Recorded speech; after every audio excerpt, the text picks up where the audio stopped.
She cannot even afford her rent, Your Honor. My father sneered, his voice echoing through the cold wood-paneled courtroom. The judge slowly lowered his glasses, looked directly at me, and then turned back to my father. So they really do not know, he asked. My father's lawyer frowned. Do not know what? The judge leaned forward, his voice completely flat. The truth is, she owns the building your company operates from. I watched the color drain completely from my father's face as he stumbled backward. My name is Maya, and I am 32 years old.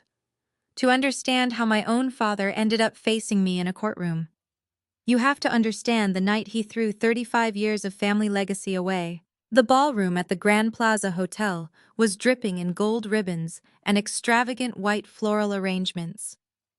It was the 35th anniversary of my father Marcus's real estate firm. This was a company my grandfather built from the ground up, with nothing but sweat and determination, meant to serve and uplift our African American community. The room was packed with the city's elite.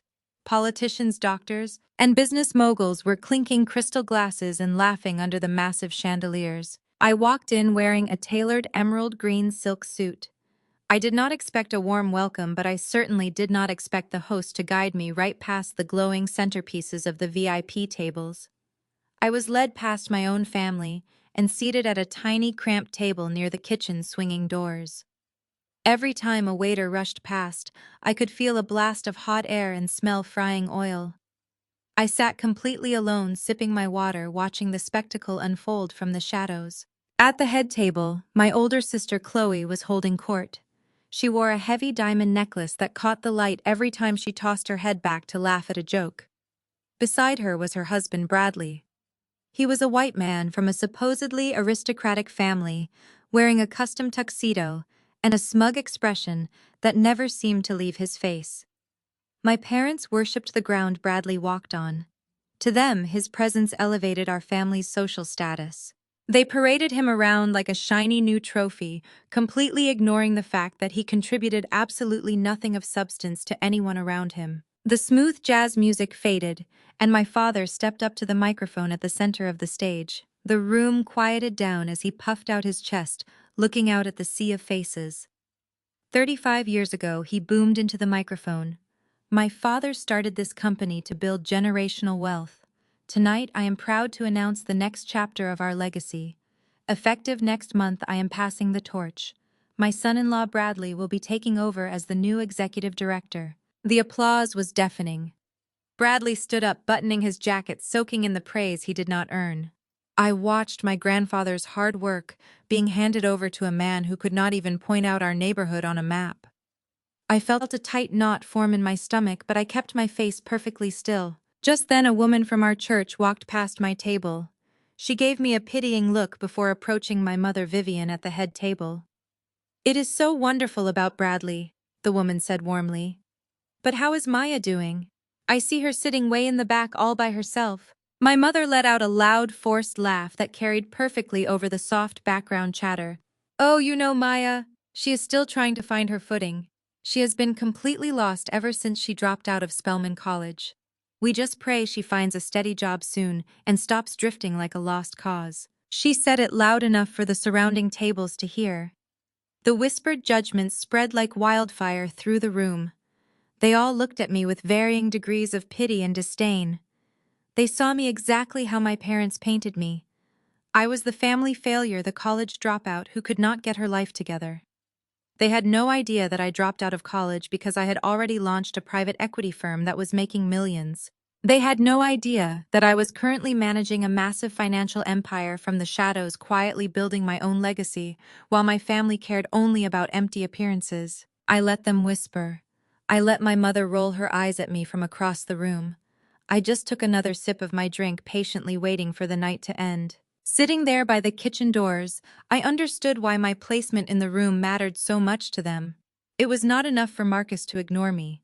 He needed the seating chart to tell the same story he had been telling for years. Chloe belonged near the stage, Bradley belonged beside the family crest, and Maya belonged somewhere the important people would not have to notice her. Even the people who knew me from childhood followed the signal. A few offered polite smiles from a distance, but nobody came over. In a room built around status, proximity was language, and my parents had made sure everyone understood exactly where they believed I ranked. I remembered the first time I realized how carefully Marcus managed appearances. I was still young enough to believe achievement would eventually earn affection. If I brought home the highest grade, he asked why I was not more social. If I solved a problem at one of his properties, he told me not to speak too much in front of clients. When Chloe smiled through a charity dinner, Vivian praised her poise for a week. When I questioned a number that did not make sense, I was called difficult. By the time I left Spellman and chose to build a life outside the path they had arranged for me, they were not frightened that I would fail. They were furious that I had stopped letting them define what success was supposed to look like. That was why I did not walk out of the ballroom when Vivian humiliated me. Leaving would have given them exactly the image they wanted, the unstable daughter, unable to handle the truth. So I stayed in the worst seat in the room. I listened to the speeches. I watched Bradley accept applause for work he had never done. And I let every insult sharpen the same quiet conclusion inside me. They had mistaken silence for dependence. They were about to learn the difference. But then Bradley decided he needed more attention. He grabbed a butter knife and tapped it sharply against his crystal champagne flute. Clink, clink, clink. The room fell silent once again. He picked up a microphone and looked directly across the ballroom. His eyes locked onto mine with a predatory, mocking gleam. "Before we toast to the bright future of this company," Bradley announced, his voice dripping with fake sympathy, "I want to do something special.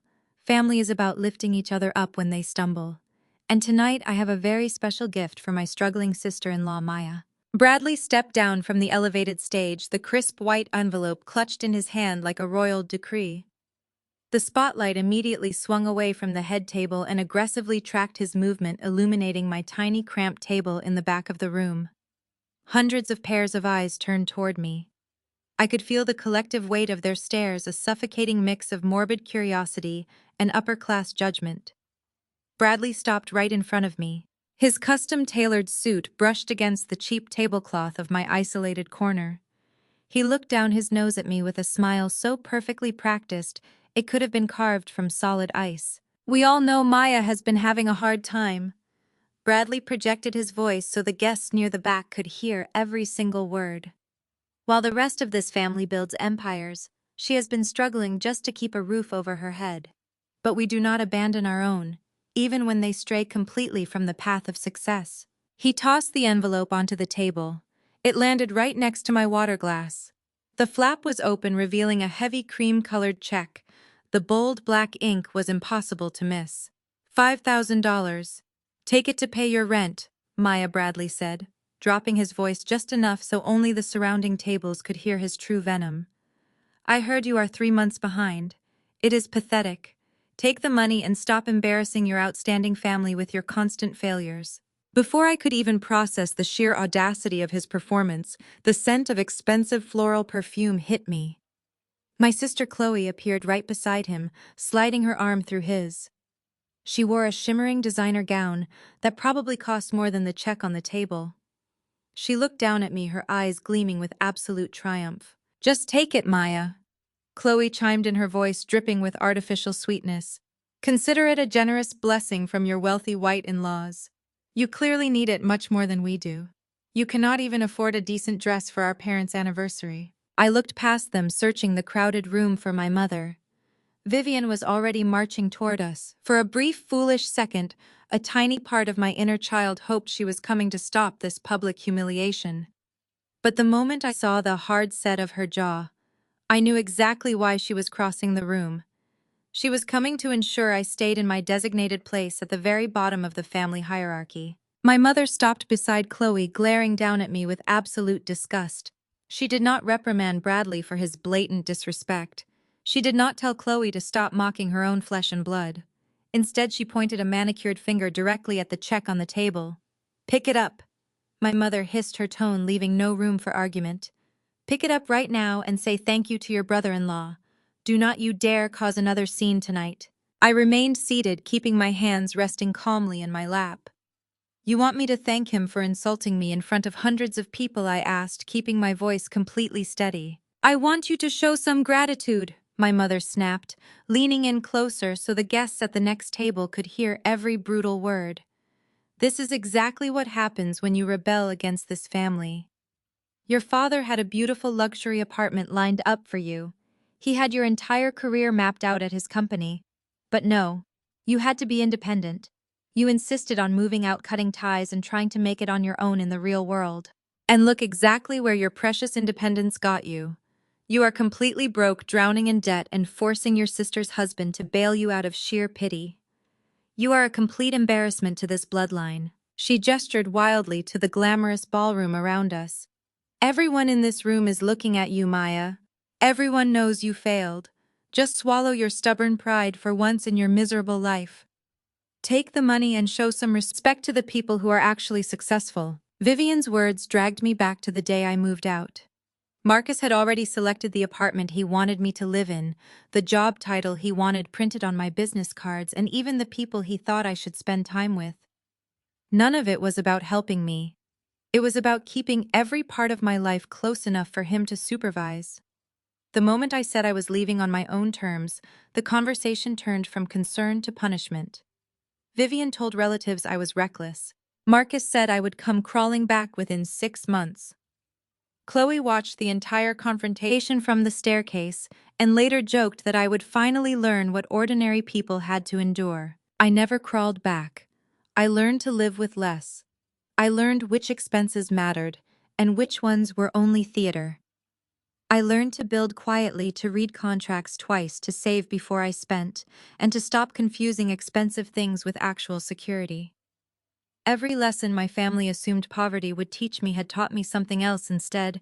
I did not need their permission to survive. That was why the $5,000 check in my hand felt almost comical.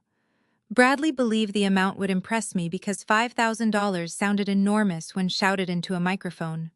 Vivian believed I would take it because accepting it would restore the old hierarchy. Chloe believed my gratitude would confirm that her marriage had placed her permanently above me. None of them understood that the insult was not the money. The insult was the assumption that I could be purchased back into obedience. I looked around at the guests who had gathered to watch my response. Some appeared uncomfortable now. Others were enjoying the spectacle more than they wanted to admit. Marcus remained near the stage, allowing it to continue because stopping Bradley would have meant publicly choosing me over the son-in-law he had just crowned. That was the moment whatever remained of my hesitation disappeared. I did not need to convince anyone in that ballroom that I was successful. I only needed to stop financing the lie that they were. The guests at the nearby tables were no longer pretending to look away. They were watching the spectacle with wide eyes, whispering behind their hands. The wealthy, successful elite of our city were witnessing the designated family failure being put in her place by the generous savior and the matriarch who approved of it entirely. They were waiting for me to break. They were waiting for me to lower my head, cry tears of shame, snatch the check, and run out the kitchen doors to hide my face. Bradley crossed his arms over his chest, his smug grin widening. Chloe mirrored his stance, her chin raised high, looking at me like I was a stranger off the street asking for spare change. My mother tapped her foot impatiently, waiting for my absolute submission. I looked at the $5,000 check resting on the damaged tablecloth. I looked at Bradley's arrogant face, at Chloe's mocking eyes, at my mother's furious glare. I felt the slow, steady rhythm of my own heartbeat. There was no anger in my chest. There was no humiliation burning my cheeks. There was only a cold, absolute clarity. I slowly reached out and picked up the heavy paper. The moment my fingers touched it, Bradley let out a soft, victorious chuckle, clearly thinking I had finally surrendered to his manufactured superiority. I did not cry. I did not scream. I did not say a single word of gratitude or anger. Keeping my eyes locked dead onto Bradley's condescending gaze, I placed my thumbs at the top edge of his generous gift. With one swift, deliberate motion, I tore the $5,000 check straight down the middle. The two halves of Bradley's check drifted onto the table between us. For 1 second, nobody moved. The sound of the paper tearing seemed louder than the jazz, louder than the clinking glasses, louder than the whispers that had been following me all night. Bradley stared at the ruined check as if I had torn up a court order instead of $5,000 he could barely afford to offer. Chloe's mouth fell open. My mother looked physically offended, not because I had been humiliated, but because I had refused to perform gratitude on command. Bradley recovered first. His face tightened into a smug mask, though the muscles around his jaw were twitching. "That was stupid, Maya," he said. $5,000 is more money than you have seen in months." I brushed a small strip of torn paper away from my water glass. "Is it?" His smile faltered. I reached into the inside pocket of my emerald silk jacket and removed a matte black card. I did not wave it around or hold it up like a trophy. I simply placed it on the table beside the torn check. The metal landed with a soft, unmistakable weight. A few people at the nearest tables recognized it immediately. Their expressions changed before Bradley's did. Chloe leaned forward. "What is that supposed to prove?" Before I could answer, the hotel manager came hurrying from the center of the ballroom. He had been watching the disturbance from a distance, clearly terrified that the Washington anniversary celebration was about to become a public scene. I lifted 2 fingers and motioned him over. "Could you bring me the final event balance, please?" I asked. The manager blinked. "The entire balance. Everything associated with this anniversary event," I said. "Ballroom, rental, catering, floral installation, audiovisual service, security, valet, bar. Whatever remains unpaid tonight." My father's head snapped toward me from the stage. "What are you doing?" The manager hesitated, looking from Marcus to me. I slid the black card across the table. "Put it on this," I said. "I would hate for people who cannot afford their evening to be embarrassed in front of their guests." A ripple of shocked laughter moved through the room before dying just as quickly. Marcus's face darkened. Vivian looked as if I had slapped her. Bradley stared at the black card, then at me, searching for the trick. The manager picked it up with both hands. "Of course, Miss Maya. I will have accounting process it immediately." Bradley let out a brittle laugh. "That card is fake." The manager stopped. Bradley stepped closer, desperate to recover the attention he had lost. "Come on," he said loudly. "She tears up a real check and then throws down some prop card she probably bought online. Do not indulge this nonsense." I looked at him for a long moment. "You should be careful calling other people's cards fake, Bradley." His eyes narrowed. I leaned back in my chair. "Especially after what happened to yours yesterday morning." The color drained from his face so quickly that I knew I had hit the exact nerve I intended. Chloe looked at him. "What happened yesterday morning?" "Nothing happened," Bradley said too fast. I folded my hands in my lap. "The bank declined his card at a coffee shop," I said. "Not a private jet, not a diamond store, a cup of coffee." He tried 2 cards, then a third. The cashier finally let him move aside while he called someone and whispered about a temporary hold. Bradley looked genuinely sick. "How would you know that?" he demanded. "Because financial distress leaves footprints," I replied. "And yours are getting harder to hide." The guests nearest us were no longer pretending not to listen. Several men who had spent the evening laughing at Bradley's stories were suddenly studying him with the sharpened interest of investors smelling risk. His whole identity depended on appearing richer, safer, and more connected than everyone else. One declined coffee purchase should have meant nothing. In a ballroom built on appearances, it meant everything. Chloe grabbed his sleeve. "Bradley, tell me she is lying." He yanked his arm away. "This is ridiculous. She is trying to distract everyone because she is broke and jealous." The manager returned less than 2 minutes later with a printed folio on a leather tray. His posture had changed. He approached me directly instead of looking toward my father. "The authorization cleared, Ms. Maya," he said. "The remaining event balance has been paid in full." The room went very still. I signed the receipt, added a generous gratuity for the staff, and handed the pen back. "Thank you," I said. "Please make sure the banquet team knows they will not have to chase anyone for payment tomorrow." The manager nodded and walked away. Bradley's $5,000 rescue check lay torn in half next to a receipt showing that I had just paid a bill several times larger without blinking. The humiliation reversed so cleanly that even I could feel the energy in the room tilt. Marcus stormed down from the stage. He did not care that half the city's black professional elite was watching. His face was flushed and the vein near his temple was pulsing. "What kind of stunt is this?" he demanded. I stood slowly. "A payment," I said. You taught me never to leave a debt hanging over my head. Do not get smart with me. Marcus slammed his palm onto the table, rattling the water glasses.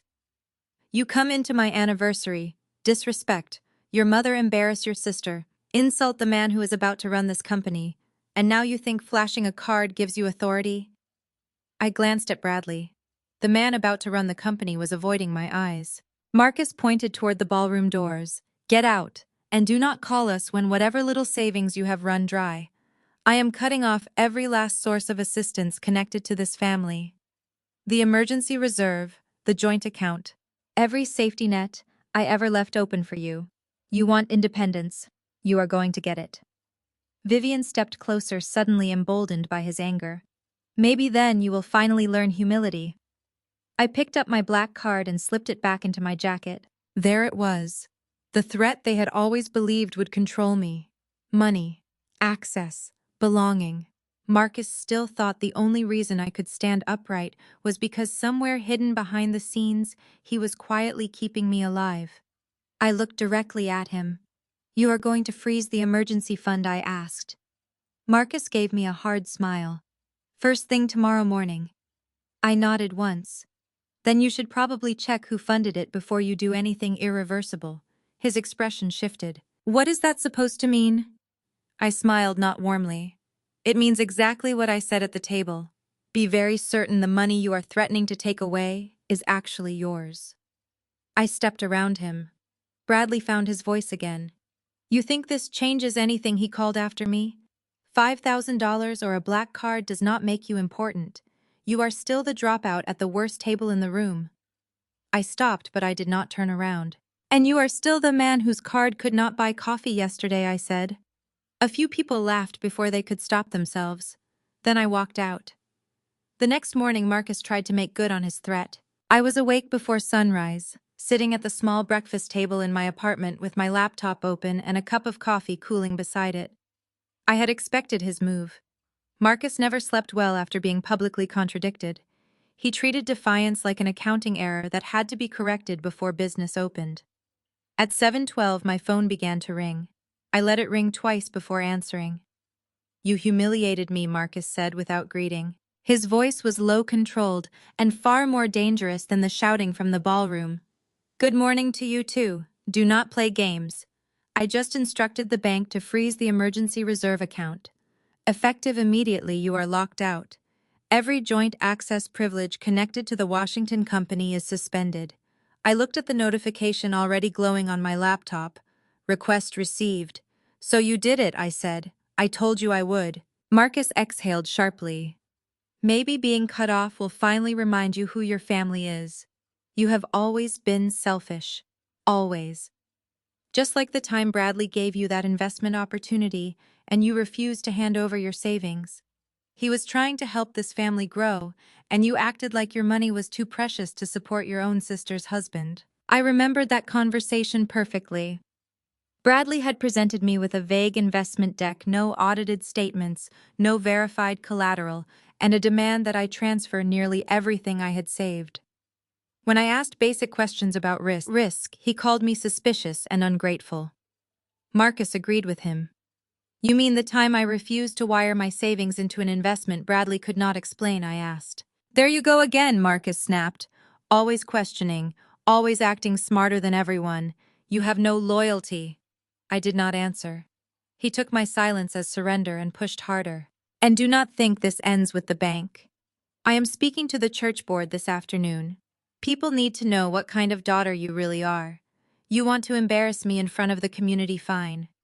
I will make sure the whole congregation understands that you insulted your parents at our anniversary, rejected your brother-in-law's generosity, and abandoned your family. That threat told me more about Marcus than the frozen account ever could. In his mind, money and moral reputation were the same weapon. If he could not starve me financially, he would try to starve me socially. You are going to denounce me at church because I tore up a check, I asked. Because you are ungrateful, he said. Because you need correction. I looked at the second notification that appeared on my screen. Secondary liquidity support termination condition met. A slow smile spread across my face.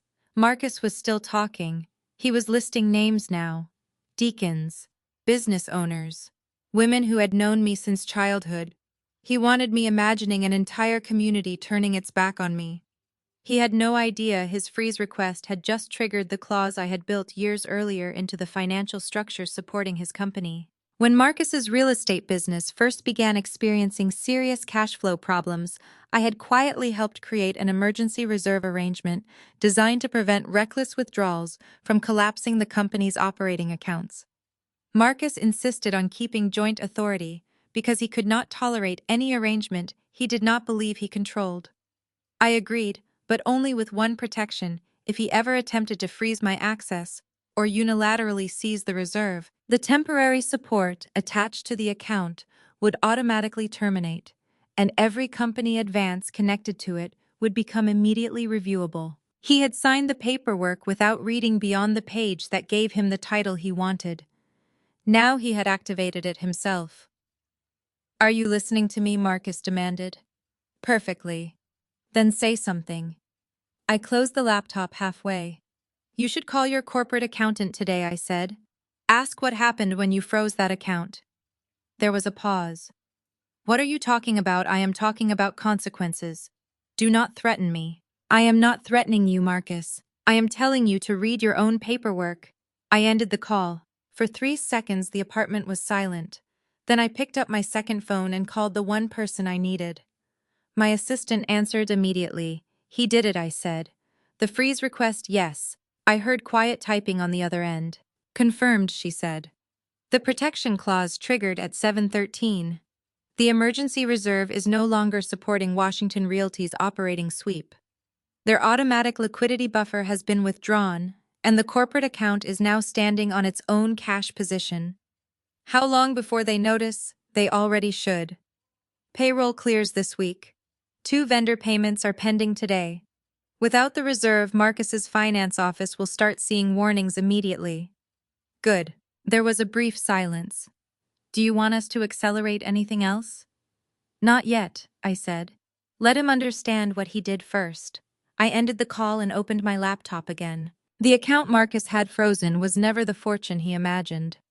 It was a pressure valve I had helped maintain, because despite everything I had once believed, protecting his company protected my grandfather's legacy. Marcus mistook that protection for weakness. He believed the fact that I continued helping meant he owned me. Now the support was gone. By 8:33, alerts appeared in succession. A vendor payment had been delayed. A commercial insurance draft had been flagged. A scheduled transfer required manual funding. At 8:46, Marcus called again. I declined it. He called a second time. Declined. A third. I watched the screen vibrate against the table until it stopped. Then a message appeared. "What did you do?" I typed nothing. Another message followed. "Unfreeze whatever you changed, now." I still did not respond. Marcus had wanted me to feel the terror of being cut off. Instead, he was discovering that the account he thought was his leash around my neck had actually been one of the supports holding up his own company. The irony was almost perfect. But I knew Marcus. He would not respond to embarrassment with reflection. He would respond with escalation. He would tell himself I had sabotaged him. He would call me dangerous. And Bradley, whose own financial desperation was now exposed by one declined cup of coffee and one torn check, would need to prove that he was still the cleverest man in the family. By that afternoon, the Washington side of the family had gone quiet. That silence did not reassure me. It told me they were planning something. The public humiliation at the anniversary gala was eating Bradley alive. His carefully constructed image as the wealthy white savior of our prominent African-American family was cracking right down the middle. He needed a win. More importantly, he desperately needed my father to hand over the company accounts before his own secret creditors came knocking at his door. He could not let my defiance stand. He needed to completely destroy my credibility to ensure he remained the golden child by marriage. So Bradley resorted to dirty tactics. Using the absolute last bit of credit he had on a secret maxed-out credit card, he hired a cheap private investigator to dig into my life. Bradley wanted to find the miserable, struggling reality he was so certain I was living. The investigator spent days snooping around and eventually dug up an old, outdated address. It belonged to a small, struggling financial firm where I had completed a brief internship right around the time I dropped out of Spelman College. It was the last place my name had been officially attached to as an employee. That was all the ammunition Bradley needed. Driven by pure desperation and a fragile ego, he spent the next 3 days sitting in his home office fabricating a mountain of evidence. He forged financial ledgers, created fake email chains, and drafted a highly detailed anonymous whistleblower report. The report officially accused me of embezzling hundreds of thousands of dollars from vulnerable client accounts. It painted me as a desperate, debt-ridden criminal who was stealing to survive. Bradley mailed this heavy packet of absolute lies straight to the Financial Crimes Division of the local police department. He did not just want me disgraced. He wanted me locked away in prison so I could never challenge his authority again. A few days later, the trap was set. It was a Tuesday morning. Bradley and my sister Chloe parked their leased Mercedes across the street from a modest, slightly run-down office building in the commercial district. They sat comfortably in their plush leather seats, sipping expensive iced lattes, waiting eagerly for the show to begin. Chloe was practically vibrating with excitement in the passenger seat. She kept checking her reflection in the sun visor mirror, touching up her lipstick, preparing to play the role of the devastated but righteous sister, just in case any local news cameras happened to show up. Bradley tapped his fingers against the steering wheel to the beat of the radio. A smug, victorious grin plastered across his face. He was already rehearsing the grand speech he would deliver to my father later that evening. He would play the heroic son-in-law who had bravely uncovered the rotten apple in the family tree. He would tell Marcus that my so-called independence was nothing but a pathetic criminal enterprise, proving once and for all that they were right to disown me. Right on schedule, the authorities arrived. 2 unmarked sedans and a black-and-white police cruiser pulled up abruptly to the front of the office building. 4 detectives wearing heavy windbreakers stepped out.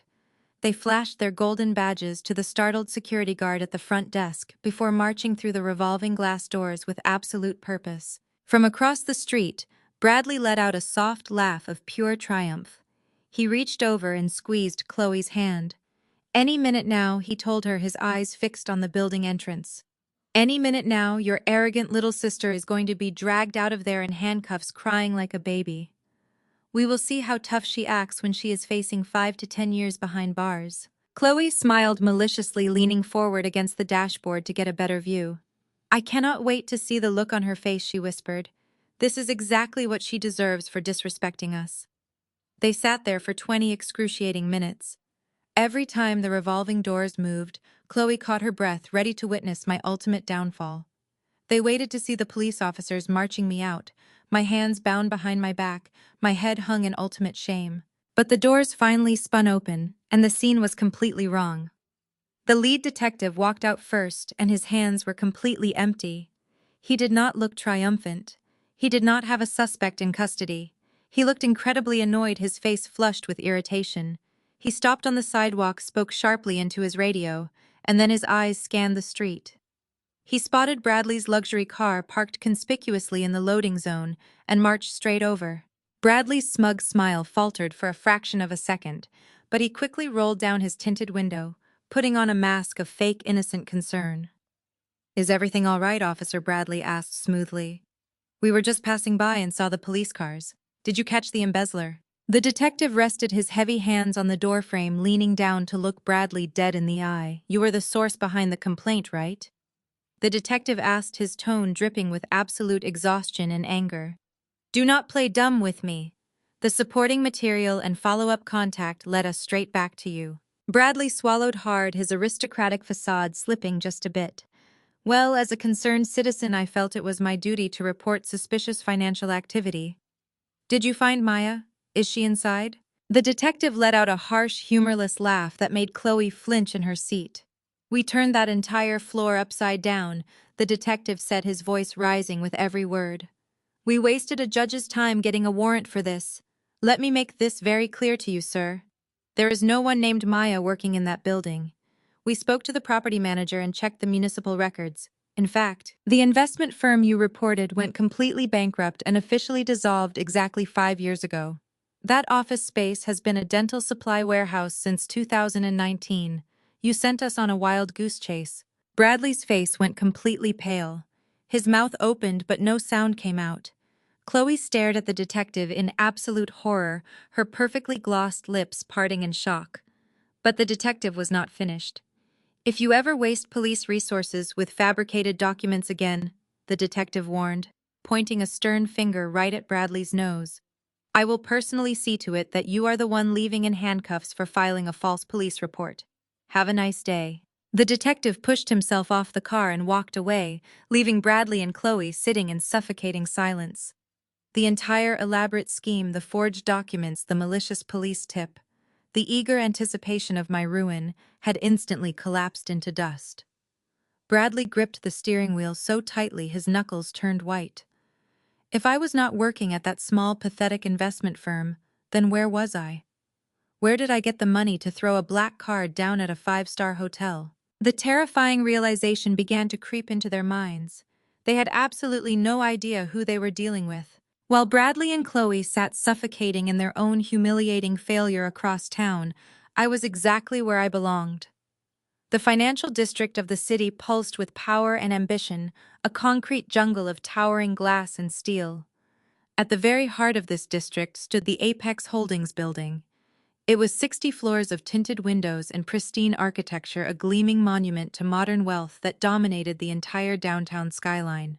A sleek, bulletproof black Maybach pulled smoothly up to the private entrance. The chauffeur, a tall man in a dark suit, stepped out quickly to open the rear door.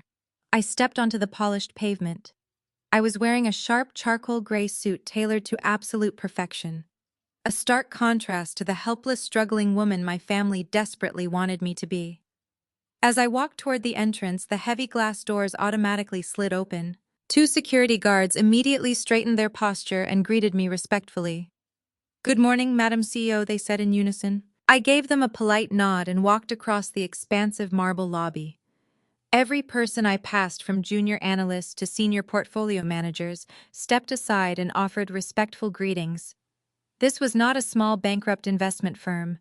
This was Apex Holdings. It was a multi-billion-dollar private equity fund, and I was the sole founder and chief executive officer. Years earlier, after my father cut off my college tuition and my mother told me I would end up on the streets, I took the small amount I had saved from tutoring and started investing. I studied global market trends late into the night, sleeping on a thin mattress on the floor of a tiny studio apartment. I made disciplined, aggressive trades, multiplied my initial capital, and built a small fund that consistently delivered strong returns for its early investors. By 5 years ago, that fund had grown into Apex Holdings, a private equity firm focused on minority-owned businesses and undervalued commercial assets. While Chloe was spending my father's money on designer handbags and country club memberships, I was quietly scaling the company into the kind of financial institution old money families like Bradley's only dreamed of controlling. I stepped into my private elevator and swiped my access card. The doors closed, sealing out the ambient noise of the lobby, and the car shot up to the 60th floor. The penthouse level was a sweeping expanse of modern design, featuring panoramic views of the entire city. My executive assistant, a sharp and incredibly efficient woman named Elena, was waiting for me as the elevator doors opened. "Good morning, Maya," Elena said, falling into step beside me and handing me a sleek digital tablet. "The board of directors is already assembled in the main conference room. The specific acquisition files you requested are fully prepared and ready for review." I took the tablet and scanned the data streams as we walked down the quiet, carpeted hallway. "Excellent," I replied. "Let us not keep them waiting today." I pushed open the heavy oak doors of the boardroom. 12 of my top financial strategists and legal advisors were seated around a massive custom-built table. The moment I entered, the low hum of professional conversation stopped entirely. Every single person in the room gave me their undivided attention. I walked to the head of the table, set the tablet down, and looked at my team. "We are shifting our immediate focus this morning," I announced, my voice carrying clear and steady across the spacious room. "I want to execute a hostile yet entirely legal debt acquisition strategy. Pull up the financial profiles for two specific entities. First, The historic trust and current credit accounts tied to Bradley's family estate. Second, the commercial real estate company owned by Marcus. The large digital screen behind me, illuminated with complex financial charts and glaring red deficit markers. My lead acquisitions director, a brilliant analyst named David, cleared his throat and stood up. Maya, we have been tracking Bradley's family trust for a while as a potential distressed asset. Their historic wealth is a complete illusion. His family went functionally bankrupt nearly a decade ago. They have been living off high-interest loans, leveraging properties they barely own, and drowning in hidden corporate debt. The only thing keeping Bradley afloat right now is the generous allowance he is siphoning directly from your father's company accounts. I offered a cold, satisfied smile to the room. Bradley thought he was an elite predator feeding on a wealthy African-American family to save his own sinking ship. He thought he was untouchable because he hid his empty bank accounts behind a fancy last name and a tailored tuxedo. I was completely unaware that the very woman he tried to humiliate with a $5,000 check was about to buy the bank that owned his family's debt. Purchase it all, I instructed the room without a shred of hesitation. I want Apex Holdings to acquire every single outstanding loan mortgage and line of credit tied to Bradley and his parents. Pay the premium if you have to, but I want our firm holding his financial leash by the end of the week. I want to own the roof over his head. David nodded, taking rapid notes on his laptop. Consider it done. And what about your father's company? I turned my attention to the secondary chart on the glowing screen. My father's real estate firm was hemorrhaging money. He had overextended himself trying to impress the city's elite and funding Chloe's lavish lifestyle. He was desperately seeking a massive loan to keep the business afloat, relying on Bradley's fake connections to secure it. My father was mortgaging the legacy my grandfather built just to maintain his own fragile ego. Buy up Marcus's commercial debt as well, I commanded quietly. Intercept any loan applications his firm submits to the major banks. Offer those banks a buyout they cannot refuse. Within 7 days, I want to be the sole entity holding the deed to my father's corporate headquarters and the mortgage on his primary residence. I want to be his only creditor. The board members nodded in unison. They did not ask questions about my personal motivations or my family ties. They only saw a highly profitable acquisition of distressed assets, directed by a CEO who never missed the mark. The meeting wrapped up with surgical precision. Action items were assigned, legal teams were mobilized, and the heavy machinery of my invisible empire roared to life. I was about to strip away every ounce of false power my family wielded over me. As the executives filed out of the boardroom to execute my orders, Elena lingered behind. She walked toward me holding a thick, heavy manila envelope in her hands. Her usual calm and professional expression was replaced by a look of deep concern. Maya, this just arrived via certified courier, Elena said, extending the envelope toward me. It was delivered directly to our legal department downstairs. The courier insisted it was highly urgent and required your immediate attention. I took the envelope.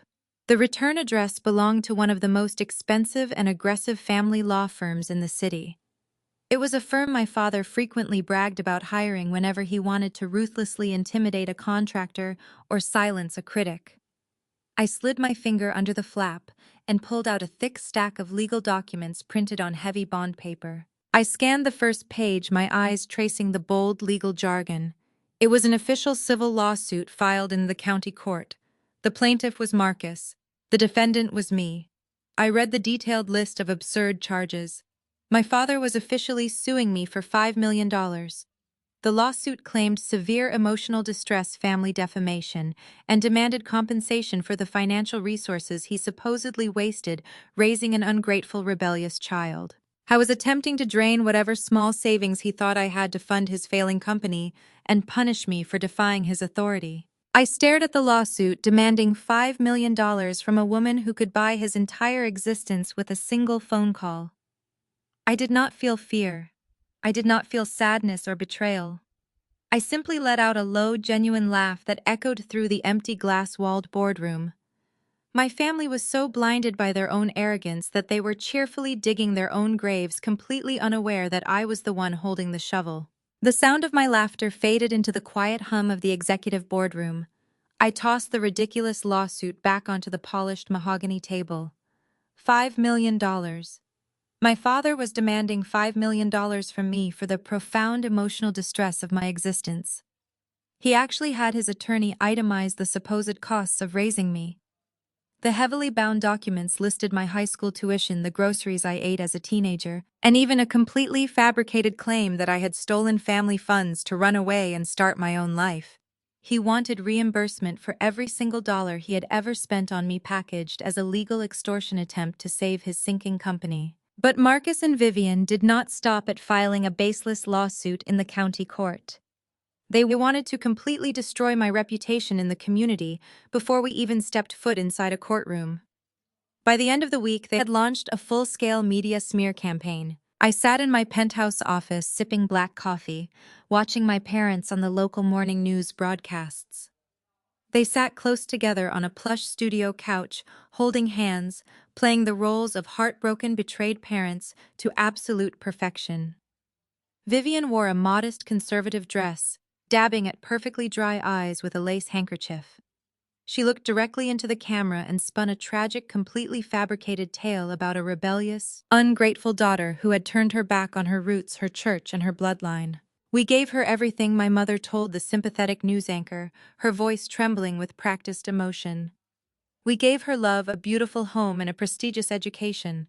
But she chose a path of deceit. She abandoned her family when we needed her most." Then Marcus took over the interview, his voice heavy with fake righteous sorrow. He told the reporter that I had embezzled money from his hard-working real estate firm to fund my own selfish, secretive lifestyle. He claimed the recent police raid at the abandoned office building was my doing, a malicious prank designed to traumatize my innocent, hard-working son-in-law Bradley. The audacity of it was staggering. They were painting Bradley, the man who had filed the false police report, as the ultimate victim. They were weaponizing their respectability in the African American community to turn every former neighbor, church member, and family friend against me. They wanted to isolate me. They wanted to make me feel so universally despised that I would cave to their demands, settle out of court, and hand over the $5 million they desperately needed to stop their impending bankruptcy. Then came the invitation. It arrived on a Thursday afternoon, delivered to the Apex Holdings reception desk by a private courier. Elena, my executive assistant, brought it up to my office. It was a thick, oversized envelope sealed with expensive gold wax bearing a crest I recognized immediately. Inside was an invitation printed on heavy, textured cardstock. Chloe and Bradley were hosting an exclusive charity tennis tournament and luncheon at the Oak Ridge Country Club. This was the most elite, predominantly white country club in the state. For decades, it had been a place where people who looked like me were only allowed to enter through the service doors. My parents had spent years trying to buy their way into social acceptance there, desperate for the validation of the white upper class. Now, thanks to Bradley's supposedly aristocratic last name, they had finally secured a temporary membership. They were using it to host a lavish event they could absolutely not afford. A handwritten note fell out of the envelope and fluttered onto my desk. It was written in Chloe's distinct, loopy handwriting. I picked it up and read the words she had penned with absolute blinding arrogance. "Come see how a real family lives before you end up on the streets. Try to wear something nice. We are celebrating our upcoming $5 million settlement." I stared at the note, feeling a cold, calculated smile form on my lips. Chloe actually believed they had won. She firmly believed the lawsuit was a guaranteed victory that would force me into poverty. She thought Bradley was a legitimate wealthy heir who was going to save her from financial ruin. She had absolutely no idea that her husband was a fraud, and she had no idea that I already controlled the debt Bradley was trying to hide from the bankers he hoped to impress at that country club. They thought they had backed me into a corner. They thought the media smear campaign and the lawsuit had left me terrified and defenseless. They were expecting me to hide in shame, crushed by the weight of their public rejection. Elena stood by my desk, looking at the arrogant invitation with deep professional concern. "Should I have the legal team file a harassment injunction against them?" Elena asked, her fingers hovering rapidly over her digital tablet. "Or would you like me to simply shred this and have security block any further deliveries from that address?" I looked at the gold-foiled invitation and then at the ridiculous, spiteful note from my sister. I did not feel threatened. I did not feel the crushing rejection my mother had hoped to inflict. I only felt a surge of cold, focused anticipation. The pieces were falling perfectly into place for their total destruction. No, I replied smoothly, setting the note down on the polished wood of my desk. Do not shred it. I am going to attend. Elena looked mildly surprised. She quickly adjusted her glasses. Understood. Should I prepare your personal security detail and have the lead litigation attorneys meet you at the venue? We can have a cease and desist order ready to serve them on site. I shook my head, standing up from my leather chair. I walked over to my private wall safe, hidden behind a contemporary painting. I keyed in the complex biometric code, let the retinal scanner verify my identity, and pulled open the heavy steel door. I reached inside, bypassing the stacks of high-value asset deeds and corporate acquisition files. Instead, I took out a single small, highly encrypted USB drive. I held it up so the polished metal casing caught the afternoon sunlight streaming through my penthouse windows. I do not need a team of expensive lawyers to deal with Bradley and Chloe today, I said, slipping the small drive securely into the inside pocket of my blazer. I just need this. Have my driver bring the car around to the private garage. It is time to go to the country club and see exactly how a real family lives. The drive to the Oak Ridge Country Club was a journey into a completely different world. For decades, this sprawling estate of manicured green lawns, pristine tennis courts, and white-pillared clubhouses was a place where people who looked like my family were only permitted to enter through the service doors. My parents had spent their entire adult lives desperate for this exact kind of validation. They craved the approval of the white upper class so deeply that they were willing to sacrifice their own daughter to get it. Now, thanks to Bradley and his supposedly aristocratic last name, my father had finally secured a temporary guest pass. He was using it to host a luncheon he absolutely could not afford, all to celebrate a lawsuit he was destined to lose. I stepped out of my car and handed the keys to the valet. I was not wearing the cheap, struggling clothes my sister Chloe had expected. I wore a tailored ivory linen suit with a silk blouse projecting an effortless, quiet wealth that made the club regulars turn their heads in quiet admiration. I walked through the grand foyer, my heels clicking rhythmically against the marble floor, and headed straight out to the sunlit veranda overlooking the center court. I spotted my family immediately. They were gathered around a large patio table under a green and white striped awning. Bradley was holding court, a glass of expensive scotch in one hand, completely surrounded by a group of older, wealthy white men. Chloe was clinging tightly to his arm, wearing a tennis outfit that looked brand new and entirely unplayed in. My father Marcus was hovering eagerly at the edge of the circle, nodding enthusiastically and laughing far too loudly at jokes he barely understood, desperate just to be included in the conversation. The moment Bradley saw me approaching, his smug grin widened. He saw an opportunity to perform a chance to elevate himself by stepping directly on my neck. He raised his glass, gesturing toward me, so the group of wealthy men would turn to look. "Ah, look who decided to show up," Bradley announced, his voice dripping with condescension. "Gentlemen, this is my sister-in-law, Maya. Please forgive her attire. She is currently going through a bit of a financial crisis." I stopped a few feet from the table, maintaining a perfectly pleasant smile. The older men exchanged uncomfortable but intrigued glances. Bradley thrived on this. He leaned casually against the patio railing, swirling the ice in his glass. "Maya, here is a prime example of why my family's charitable foundations are so deeply important." Bradley continued using that coded, privileged language designed to demean me while making himself look like a savior. It is incredibly difficult to overcome a certain undisciplined urban mindset. No matter how much support her hardworking father provides, she simply cannot grasp the concepts of fiscal responsibility or generational wealth. It is a completely different culture, really. My family has maintained our historic estates for over a century because we understand discipline. We are actually finalizing the expansion of our portfolio this week. He took a slow, arrogant sip of his scotch, thoroughly enjoying the sound of his own voice. My father nodded vigorously in agreement, completely willing to let this white man degrade his own daughter and his own culture just to keep his seat at the table.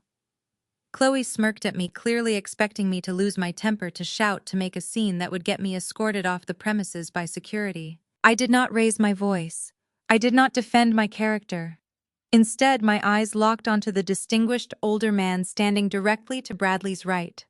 I recognized him instantly from the financial dossiers I had reviewed that morning. It was Winston Hayes, the president of the exact regional bank that Bradley had been desperately begging for a massive unsecured personal loan. I stepped forward, completely ignoring Bradley, and extended my hand to the bank president.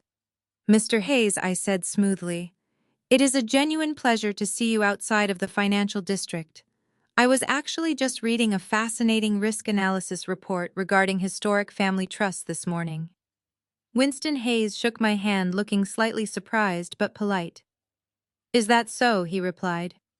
"Are you in the financial sector, Maya?" "I am an independent analyst," I said, keeping my tone light and conversational. "And the data I was reviewing was incredibly eye-opening. It is fascinating how certain historic families can project a public net worth of $50 million while quietly carrying a debt-to-equity ratio of over 90%. The smile on Bradley's face instantly froze. His posture went completely rigid. Chloe looked back and forth between us, entirely confused by the sudden shift in the atmosphere. I kept my eyes warmly fixed on the bank president. For instance, I continued, my voice clear and steady. "I was looking at a portfolio today where a prominent family estate has quietly defaulted on 3 separate high-interest bridge loans just in the last quarter. They have zero liquid assets. Their primary properties are heavily overleveraged with secondary creditors, and the heirs are currently siphoning money from their minority in-laws just to maintain their country club memberships. As a banker, Mr. Hayes, I am sure you would agree that lending any capital to a family with that specific financial profile would be considered a catastrophic risk." The silence on the veranda was absolute. The soft thwack of tennis balls in the distance suddenly seemed incredibly loud. Winston Hayes was no longer smiling. The polite social facade vanished from his face, replaced by the sharp, calculating look of a man who realized he was about to make a terrible investment. He slowly turned his head to look at Bradley. Bradley was sweating. The color had completely drained from his face, leaving his skin a sickly pale gray. He opened his mouth to speak, to deny it, to laugh it off as a ridiculous joke, but his throat bobbed uselessly. He knew that I had just recited his exact, highly confidential financial profile down to the decimal point. "I think I need to make a phone call to my underwriting team," Winston Hayes said coldly. He set his drink down on the nearest table, did not say goodbye to my father, and walked briskly away from the group. The other wealthy men, sensing the immediate shift in power and smelling blood in the water, quickly made their excuses and scattered, leaving my family entirely alone on the patio. Bradley was shaking. He looked at me with a mixture of pure terror and blinding rage. "You," he stammered, his voice dropping to a panicked whisper. "How do you know about the bridge loans?" I simply smiled, adjusting the cuff of my ivory blazer. "I told you, Bradley, I am an analyst." Desperate to regain some semblance of control, to prove to my confused father and sister that he was still the wealthy aristocrat he claimed to be. Bradley snapped his fingers at a passing waiter. "Waiter," he barked, his voice cracking slightly. "Bring us a bottle of your finest vintage champagne. Put it directly on my tab." He pulled a heavy metal credit card from his wallet and tossed it aggressively onto the waiter's silver tray. "I want 4 glasses," Bradley demanded, trying to puff his chest back out. "We are celebrating today." The waiter nodded politely and walked away. We stood there in agonizing silence. Chloe tried to rub Bradley's arm, but he shook her off, his eyes darting nervously toward the clubhouse doors. My father looked deeply unsettled, realizing the powerful friends he had been trying to impress had just abandoned him. 5 minutes later, the waiter returned. There was no bottle of vintage champagne. There were no crystal flutes. The waiter simply carried the small silver tray holding Bradley's premium credit card. He stepped up to Brad, looking incredibly uncomfortable. "I am so sorry, sir," the waiter said, keeping his voice as low as possible. "But this card has been declined." Bradley stared at the tray as if it were a venomous snake. "Excuse me? He snapped a desperate high-pitched edge to his voice. "Run it again. That is impossible. I already ran it 3 times, sir," the waiter replied, stepping back slightly. "The terminal is returning an account restriction, and the charge will not process. I will need another form of payment for your previous drinks." A hand to her mouth. My father Marcus stared at his perfect wealthy son-in-law in absolute shock. A declined card at the Oak Ridge Country Club was the ultimate social death sentence. Bradley patted his pockets frantically, his hands trembling violently. Just then, Bradley's phone buzzed loudly in his jacket pocket. He snatched it out, desperate for a distraction from the humiliating reality of the waiter standing there demanding payment. He looked at the screen, and for a brief second a wave of manic relief washed over his panicked face. He shoved the phone toward Chloe and my father. "Look," Bradley said, his voice breathless and frantic. "Look at this." The court just sent an automated text. The judge accepted the emergency hearing for the lawsuit against Maya. It is scheduled for tomorrow morning at 9. Bradley looked at me, his eyes wide and wild with a desperate, crazed hope. "You think you are so smart, Maya," he spat out, his voice shaking. "You think you can rattle me with some fake financial rumors. Tomorrow morning the judge is going to award Marcus $5 million, and we are going to take every single penny you have left. You are going to be ruined." I looked at the terrified bankrupt man standing in front of me, clinging to a frivolous lawsuit as his final lifeline. I reached into my pocket, feeling the cool metal of the encrypted USB drive. I gave him one last pitying smile. "I will see you in court tomorrow, Bradley," I said softly. "I highly recommend you wear your best suit. It is going to be a very long day." The morning sun cast long, harsh shadows across the concrete steps of the county courthouse. It was exactly 9 o'clock when the heavy oak doors of courtroom 4B swung open. I was already seated at the defense table. I did not bring a frantic team of expensive corporate attorneys to whisper nervously in my ear. I sat completely alone. I wore a tailored crimson pantsuit, a color chosen deliberately to project absolute unwavering power. My posture was perfectly straight, my hands resting calmly on the scarred wooden table.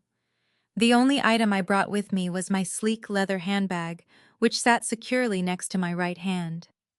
Inside that bag was the single encrypted USB drive that held the financial execution of my entire family. The doors at the back of the courtroom opened again, and my family made their grand entrance. They did not walk in like people seeking justice.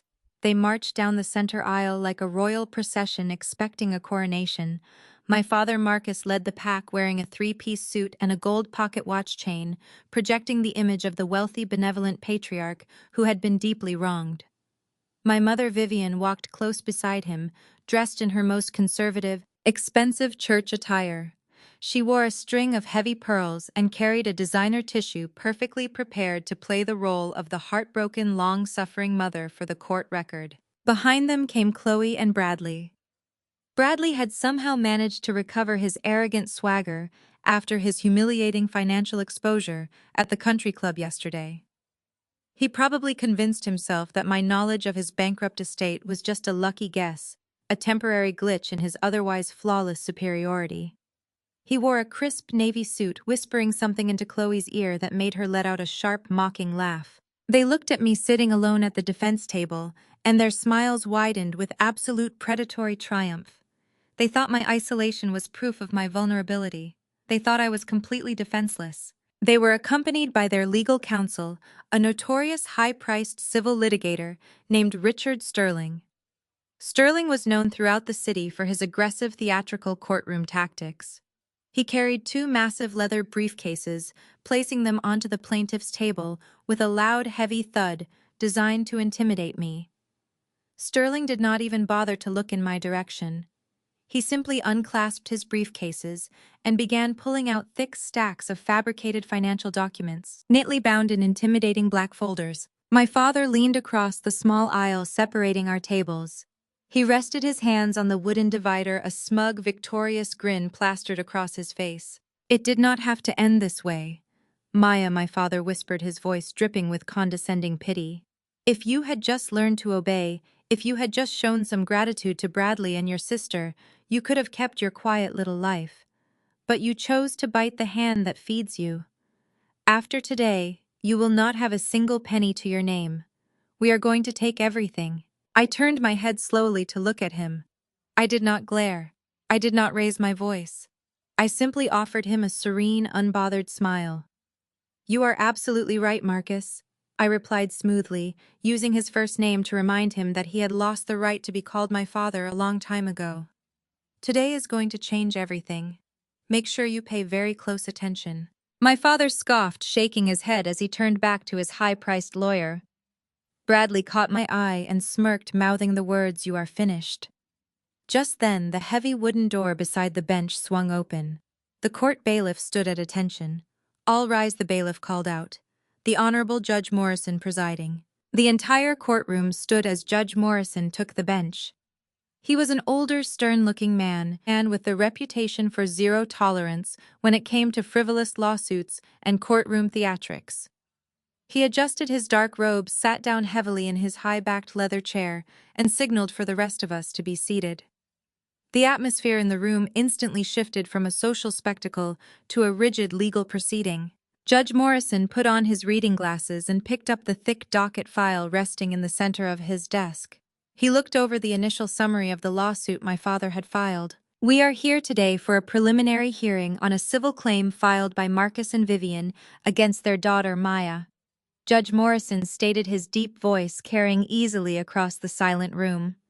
"The plaintiffs are seeking $5 million in damages for alleged emotional distress, defamation, and financial restitution for the costs of upbringing." Richard Sterling immediately stood up, buttoning his suit jacket with a practiced dramatic flourish. "Yes, Your Honor.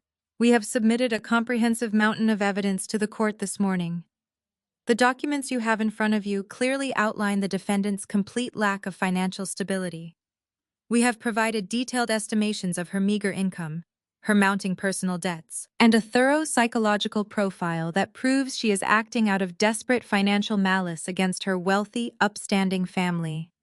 We intend to prove that she is a destitute, manipulative individual who is trying to destroy my client's hard-earned real estate legacy out of pure, bitter jealousy." Sterling spoke with such absolute conviction that my mother actually dabbed her eyes with her lace tissue, playing her part flawlessly. Bradley crossed his arms, looking immensely satisfied with the brutal character assassination happening on the public record. I remained completely silent, my hands folded neatly on the table in front of me. I waited patiently for the exact moment the trap would snap shut. Judge Morrison did not immediately respond to the lawyer's theatrical opening statement. Instead, he reached out and opened the thick black folder that Sterling had so confidently submitted as Exhibit A. This was the folder that supposedly contained my completely fabricated, pathetic financial reality. This was the folder Bradley and my father believed would prove I was a broke, desperate college dropout. The judge turned the first page. He read the summary paragraph in silence. The courtroom was so quiet you could hear the soft rustle of the heavy paper turning. Judge Morrison stopped, his brow furrowed deeply, forming a sharp crease above his glasses. He slowly turned to the second page, his eyes tracking the dense columns of text and financial figures. He read a little further down, and his posture visibly stiffened. The stern, impartial expression on his face completely vanished. He lowered the folder slightly and looked directly across the courtroom at me. I maintained eye contact, offering the judge a polite, respectful, and entirely composed nod. Judge Morrison took a slow, measured breath. He looked back down at the document, flipping to the third page, just to verify what he was reading was actually real.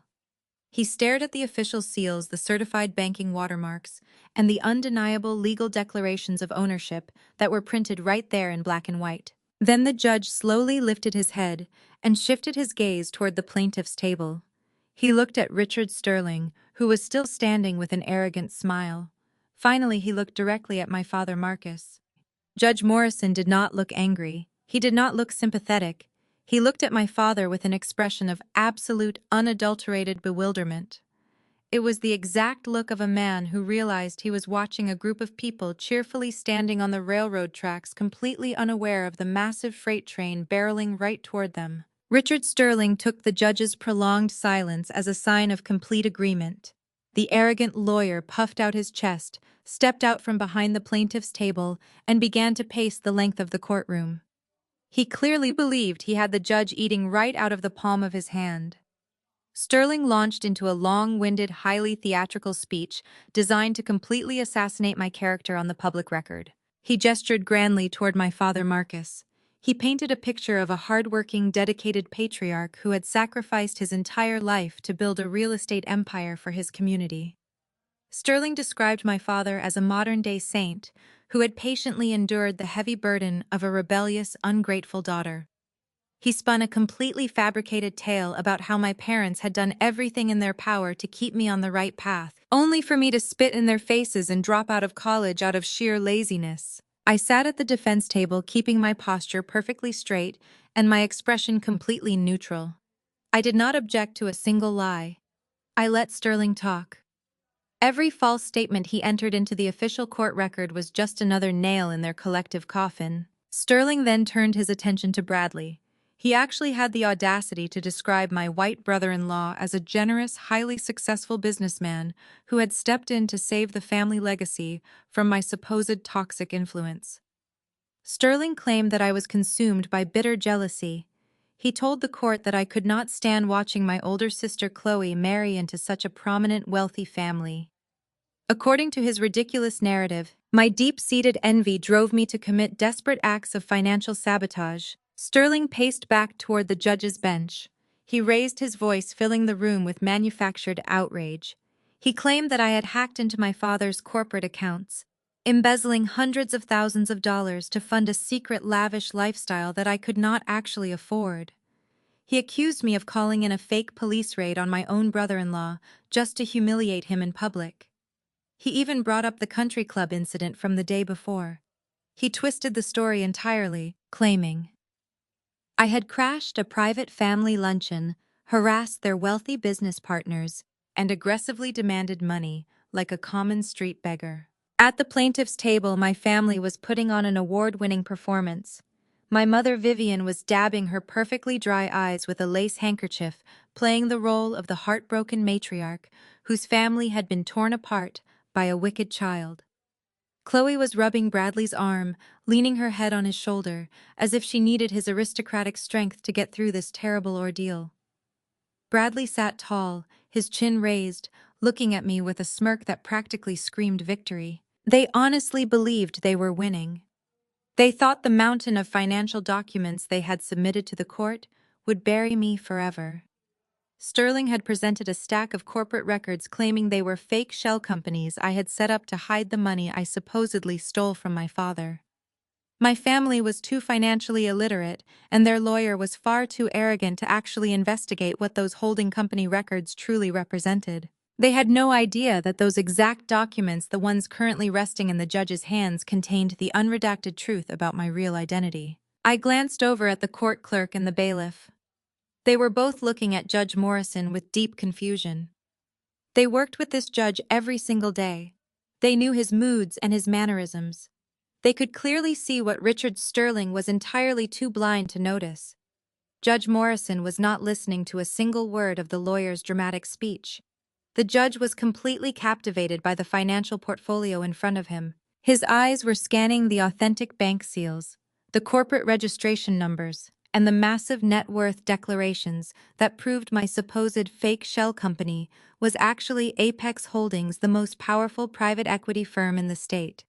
The judge was currently reading the undeniable proof that I was the sole owner of a multi-billion-dollar empire. Sterling, completely oblivious to the judge's actual reaction, decided to push his closing argument to the absolute limit. He walked right up to the wooden divider separating the gallery from the court well. He pointed a sharp, accusing finger directly at me. He told the court that I was a parasite. He claimed that I lived in total squalor, that I was drowning in a mountain of personal debt, and that I was simply trying to extort $5 million from my hardworking father because I was too lazy to earn an honest living myself. My father could no longer contain himself. Marcus had spent his entire life demanding to be the absolute center of attention.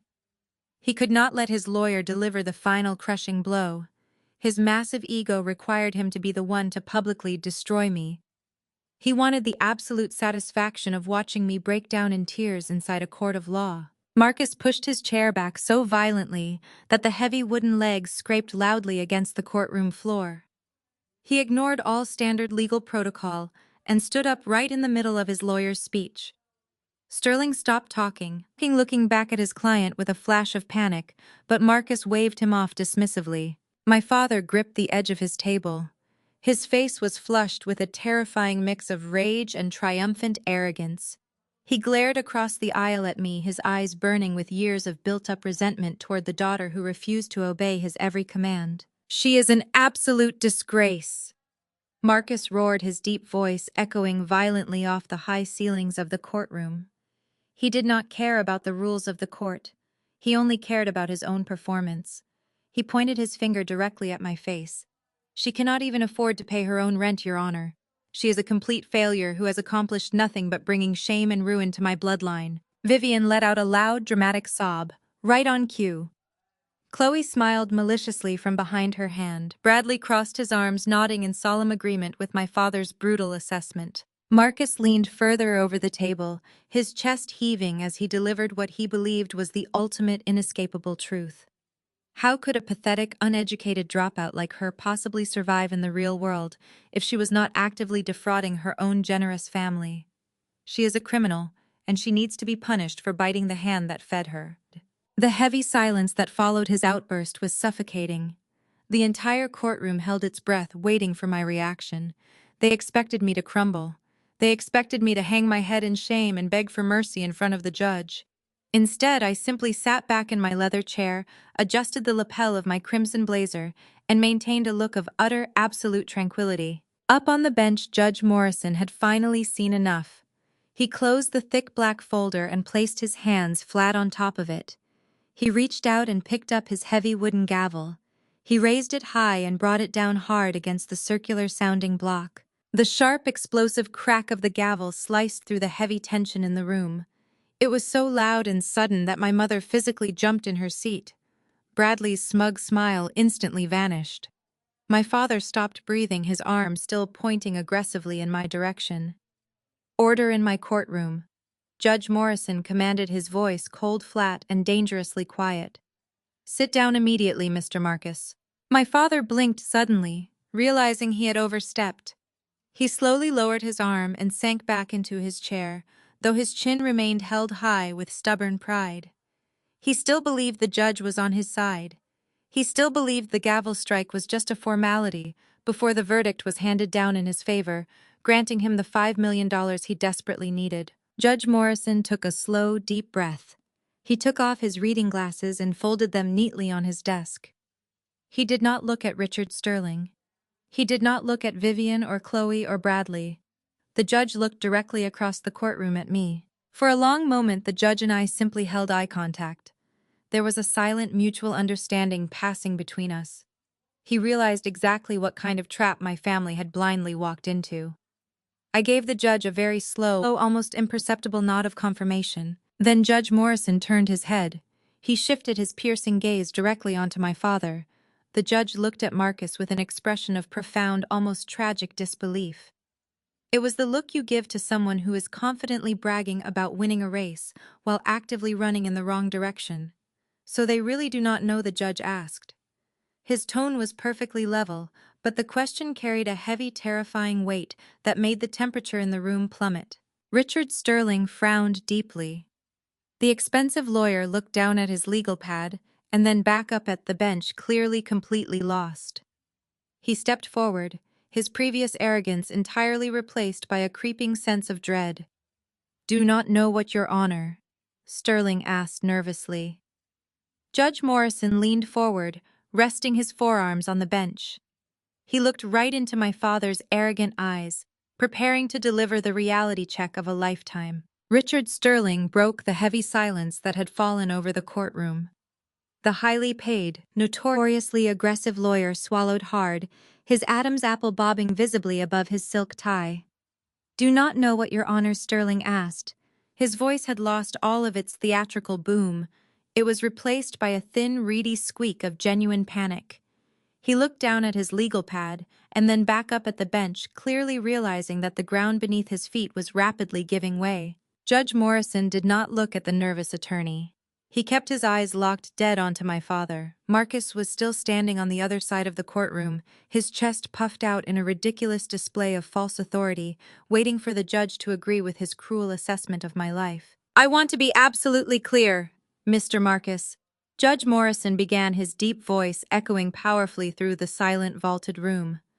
"You stood in my courtroom just moments ago and loudly proclaimed that your daughter is a destitute, manipulating failure. You claimed she is drowning in a mountain of personal debt, completely uneducated and entirely incapable of affording her own rent. You asked this court how a pathetic dropout could possibly survive in the real world without actively defrauding your real estate company." My father nodded eagerly, completely missing the dangerous, icy tone in the judge's voice. "Yes, Your Honor, that is exactly right. She is a parasite who has contributed nothing to this family but shame." Judge Morrison slowly shook his head. The look of profound pity in his eyes was almost hard to watch. "No, sir. You are deeply, tragically mistaken. The truth is," the judge paused, deliberately lifting the heavy financial portfolio so every single person in the room could see the thick binding and the embossed gold crest on the cover. "The truth is that your daughter Maya is the sole founder and chief executive officer of Apex Holdings." The silence that followed was absolute. It was not just quiet, it was a complete vacuum. The air was entirely sucked out of the room. It took a few seconds for the massive weight of those words to actually register in my father's brain. When it finally did, the physical transformation was shocking to witness. The dark, rich color drained completely from his face, leaving his skin a sickly ashen gray. His jaw went entirely slack. The gold pocket watch chain resting against his expensive vest suddenly looked like a cheap, tacky costume prop. He gripped the edge of the plaintiff's table, his knuckles turning stark white as his knees visibly buckled beneath him. The great, untouchable patriarch of our family looked like he had just been struck by lightning. Richard Sterling snatched the folder from the judge's clerk. The arrogant lawyer frantically flipped through the pages, his eyes widening in pure, unadulterated terror. He saw the certified banking seals, the corporate registration numbers, and the undeniable net worth declarations. Sterling realized in a matter of seconds that he had just spent the last half hour aggressively threatening and defaming a billionaire on the public record. He slowly backed away from my father as if Marcus were suddenly radioactive. But Judge Morrison was not finished. He picked up a second stack of documents from his desk. These were the highly confidential acquisition files my executive team had ruthlessly executed over the previous week. "And it goes much further than her corporate title, Mr. Marcus," the judge continued, his voice unrelenting and precise. "According to the certified legal ownership documents submitted to this court, this very morning, Apex Holdings has recently acquired a massive portfolio of distressed regional assets. That specific portfolio includes your entire existence." The judge put on his reading glasses and began to read directly from the official ownership ledger. "As of yesterday afternoon, the default process documented in these filings transferred the recorded title interest in your primary residence to Apex Holdings.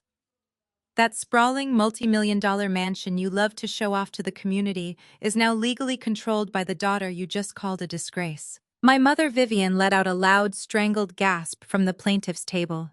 She brought both hands up to her mouth, her perfectly manicured nails pressing deeply into her cheeks as she shook her head in violent, desperate denial. That mansion was her pride and joy.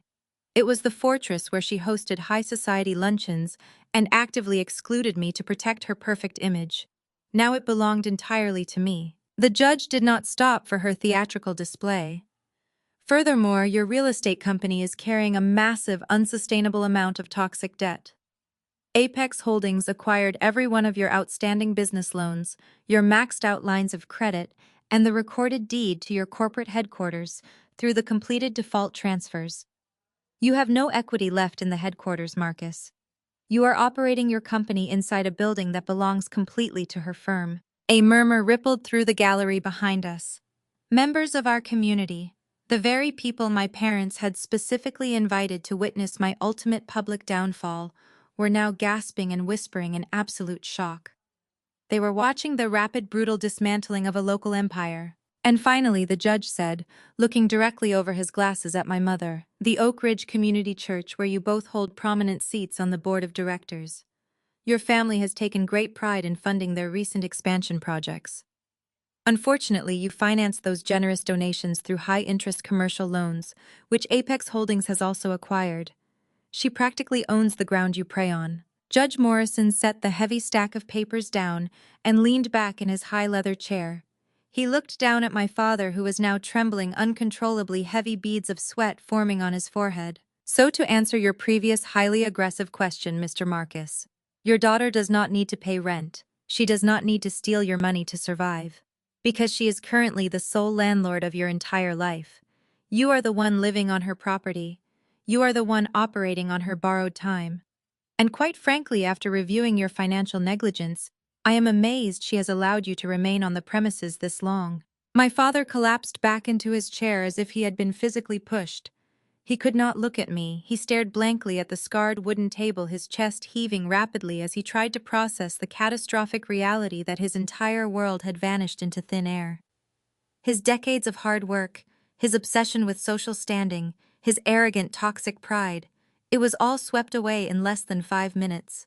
I was nothing but an empty shell living on credit provided by the child he had repeatedly thrown away. My mother broke first.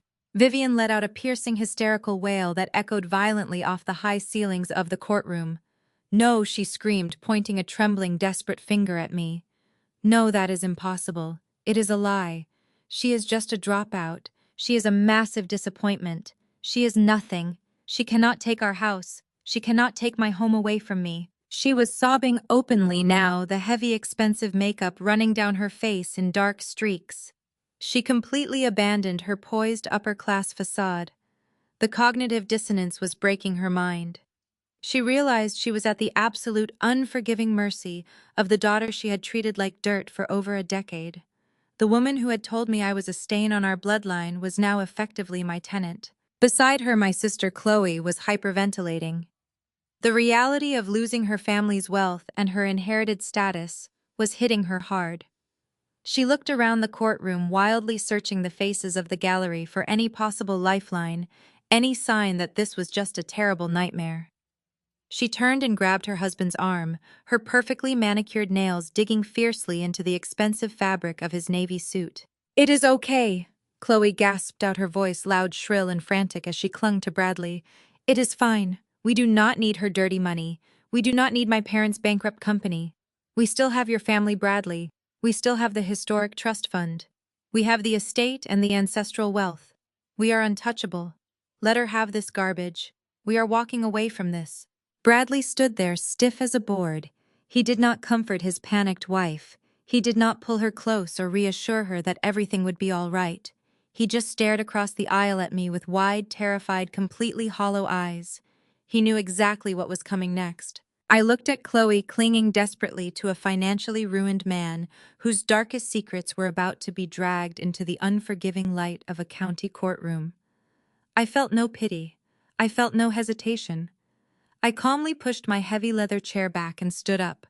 I smoothed out the front of my crimson blazer and offered my sister a warm, absolutely devastating smile. I picked up the small encrypted USB drive from the defense table and stepped out from behind the stand, ready to deliver the final, fatal blow to the man who thought he could destroy me. I walked deliberately across the open space of the well of the court. The heavy silence in the room made every click of my heels against the polished floor sound like the ticking of a countdown clock. I stopped right in front of the judge's bench and handed the small silver USB drive to the court clerk, who immediately passed it up to Judge Morrison. "Your Honor," I began, my voice projecting clearly and calmly across the massive room. "My father's attorney spent a great deal of time this morning spinning elaborate tales about theft, fraud, and parasites draining family resources. I completely agree that a severe financial crime has been committed against my father's real estate firm. However, the thief is not sitting at the defense table." I turned slowly on my heels and locked eyes with Bradley. He was already hyperventilating. His hands were gripping the edge of the plaintiff's table so tightly that his knuckles were stark white. He looked like a man standing on the trapdoor of the gallows, just waiting for the lever to be pulled. The real parasite is sitting right over there, I said, pointing directly at my brother-in-law. He is wearing a custom-tailored tuxedo paid for entirely with stolen money. Richard Sterling, the highly paid lawyer, who had spent the last hour praising Bradley's noble character, immediately took a massive step away from him. Sterling held up his hands, his eyes darting frantically toward the judge, actively distancing himself from his own client to save his legal career. I kept my eyes pinned on Bradley as I addressed the court. That drive contains complete forensic accounting records, untampered bank transfers, and internal ledgers from my father's company. Over the past 3 years, Bradley has systematically embezzled over $2 million directly from the corporate operating accounts. He disguised the transfers as vendor payments, dummy consultation fees, and phantom real estate acquisitions. He funneled every single penny of my father's hard-earned money into a series of offshore shell companies. My father Marcus let out a sharp, choked gasp. He grabbed the edge of the table, pulling himself forward as if he could physically pull the words back out of the air. "No," Marcus stammered, his voice cracking violently. "That is impossible. Bradley is expanding the business. He brings in our high-end investors. He manages the historic family trust." I turned to my father, dropping all traces of a smile. I looked at the man who had traded his own flesh and blood for a seat at a table that did not even exist. "There is no historic family trust, Marcus," I said, my voice ringing with cold, absolute authority. Bradley's prominent aristocratic family went completely bankrupt a decade ago. Their historic estates were quietly foreclosed on by the banks. Their trust funds were emptied to pay off massive gambling debts and gross financial mismanagement by his parents. They have been living off secret high-interest credit cards for years. I turned my gaze to Chloe. My older sister was completely frozen. Her eyes were wide, staring at the side of her husband's face in sheer, unadulterated horror. She had built her entire adult identity around marrying into white upper-class wealth. She had mocked my clothes, my career, and my independence because she believed she had secured a permanent place among the elite. Now her glass castle was shattering into a million pieces. "When Bradley met you, Chloe, he did not see a beautiful partner," I explained, showing her no mercy. "He saw a desperate lifeline. He saw a wealthy African-American family that was so consumed by status anxiety, so desperate for white upper-class validation, that they would happily hand over the keys to their empire without ever running a basic background check. I knew that our parents would be so blinded by his last name and his skin color that they would never dare question his financial credentials." I looked back at my father, who was now trembling so violently his chair was shaking. "You handed a bankrupt con artist the executive control of your company, Marcus. You gave him direct access to the accounts my grandfather bled to build. You let him degrade me. You let him insult our community. And you worshipped the ground he walked on, while he was actively robbing you blind. He is the reason your company is drowning in toxic debt. He is the reason you are begging banks for loans. He is nothing but a broke, desperate parasite who used your own prejudice to bleed you dry." Judge Morrison inserted the USB drive into his terminal. The courtroom waited in agonizing suspense as he opened the files. It took the judge less than 30 seconds of scrolling through the highlighted, undeniable forensic evidence to understand the massive scale of the fraud. Judge Morrison looked up, his eyes burning with absolute fury as he stared down at Bradley. "It appears the defendant is entirely correct," the judge stated, his deep voice carrying a terrifying weight. "There is a clear documented trail of over $2 million moving from the plaintiff's corporate accounts directly to holding companies registered under the name of Bradley's immediate family members." Bradley's arrogant, aristocratic facade completely dissolved. He looked like a terrified, cornered rat. He threw his hands up in a desperate, pathetic gesture of surrender. "I can explain," Bradley stammered, his voice high-pitched and cracking. "It was an investment strategy. I was going to pay it back. The market just shifted. Marcus, you have to believe me, it was just a temporary bridge loan." He reached out and tried to grab Chloe's hand, seeking any anchor in the storm that was tearing his life apart. "Chloe, tell them. Tell them I was doing it for our future." Chloe looked down at his hand, touching hers. The realization of what had actually happened finally crashed over her. The designer clothes, the country club memberships, the arrogant speeches about generational wealth. It was all funded by her own father's stolen money. She was not married to a wealthy heir. She was legally bound to a broke criminal who had just destroyed her family's entire legacy. Chloe ripped her hand away from his grasp. Her face contorted with a mixture of blinding rage and pure agonizing humiliation. She did not scream. She did not cry. Chloe pulled her arm back and delivered a vicious, echoing slap directly across Bradley's face. The sharp crack of her hand striking his cheek rang out like a gunshot in the silent courtroom. Bradley stumbled backward, clutching his red, stinging face, completely shocked by the violence of her rejection. "You lied to me!" Chloe shrieked, her voice tearing at the seams. "You stole from my family! You made me look like a fool! You have absolutely nothing!" At the other end of the table, Vivian was practically hyperventilating. My mother was clutching her string of pearls so tightly the strand looked ready to snap. Her entire social world, her bragging rights at the church, her perfect wealthy son-in-law, everything was exposed as a humiliating criminal fraud. But the most devastating reaction belonged to my father. Marcus was not yelling. He was not trying to attack Bradley. My father was leaning heavily against the wooden table, his face a terrifying shade of gray. His mouth was open, gasping for shallow, ragged breaths. He clutched his hands tightly over the center of his chest. The weight of his catastrophic failure was physically crushing him. He realized in that exact moment that his life's work was entirely gone. His grandfather's legacy had been gutted from the inside out by the very man he had chosen to protect it.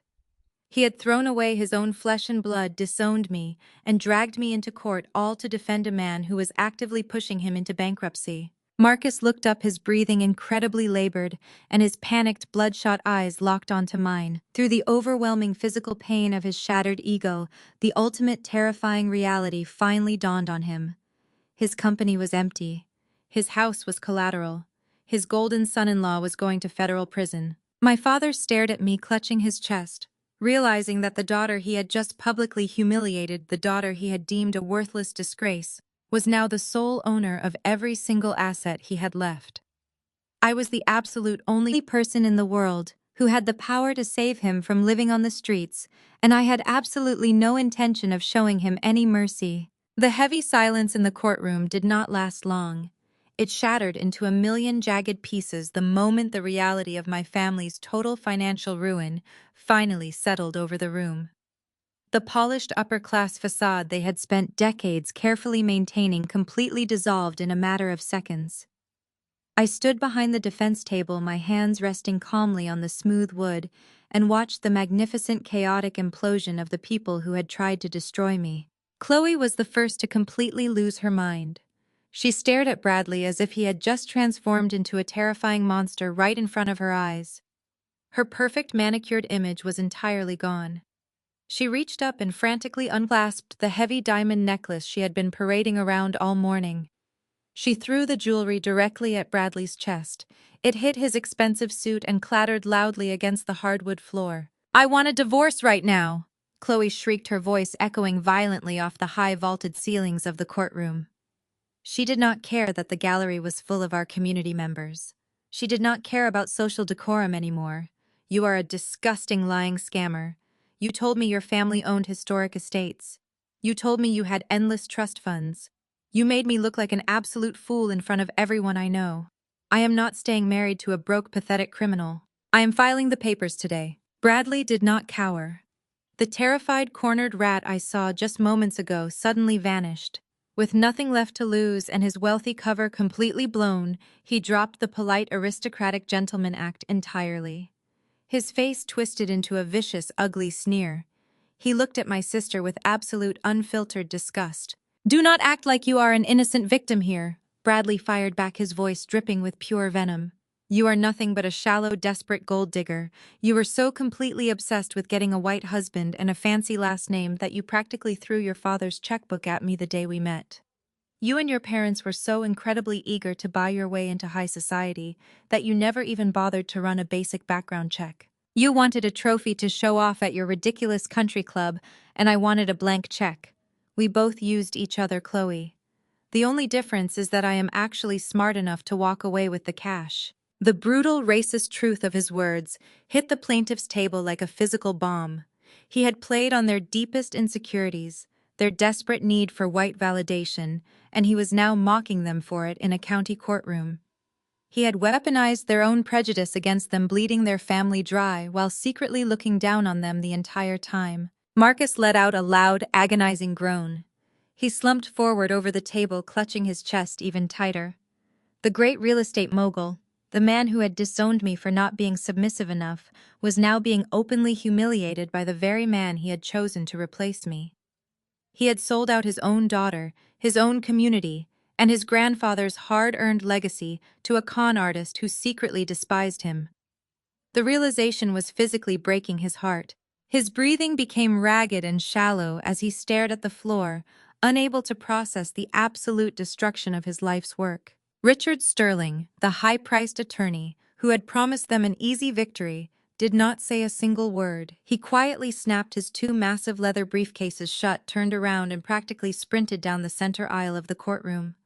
He abandoned his clients without a backward glance, desperate to distance himself from the massive fraud scandal that was about to hit the front page of every local newspaper. With their lawyer gone, their company stolen, and their golden son-in-law revealed as a hostile parasite, pure panic finally set in. My mother Vivian looked around the courtroom wildly. She saw the judgmental stares of the gallery. She saw the judge looking down at her from the bench with absolute contempt. She looked at her husband, who was currently rendered completely speechless and broken.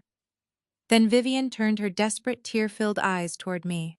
The woman who had just spent the entire morning running a media smear campaign against me, the woman who had stood on local morning television and called me a worthless, ungrateful disgrace, suddenly changed her tune.